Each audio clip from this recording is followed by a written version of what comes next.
na ninyong lahat. Martin Romualdez, Lisa Marcos, Bongbong Marcos. Ginigit-git nyo yung mga tao ko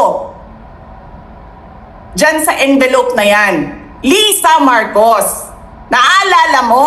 Nagpadala ka sa akin ng video. Sinabihan mo ako saan kukunin ang pera. You sent me written instructions about money. Millions a month. Anong nakalagay doon sa envelope? DepEd. Anong ginawa ko? Binigay ko sa DepEd. Wala ka kang posisyon sa gobyerno, namimigay ka ng pera ng gobyerno eh.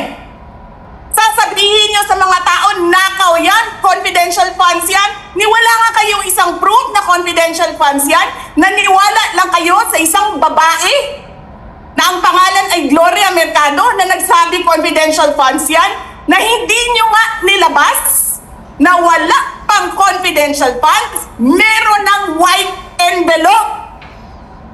Kasi 2022 pa lang,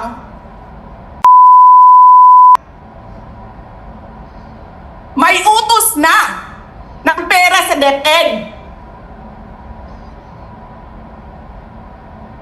Tapos kami yung nagsisinungaling? Nagpipigil ako eh.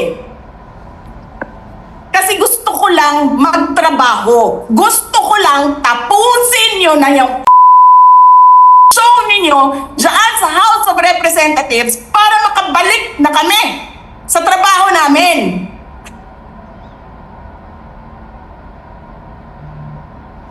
PM said po na kung po kadali magplano pagpatay sa isang presidente, paano pa kaya sa pangkaraniwan ng mga mamayan? Kung ganyan kriminal na pagtatangka, hindi dapat pinapapit ng pahas. Yan ay aking papalagad, sabi ni PBBM. Oo.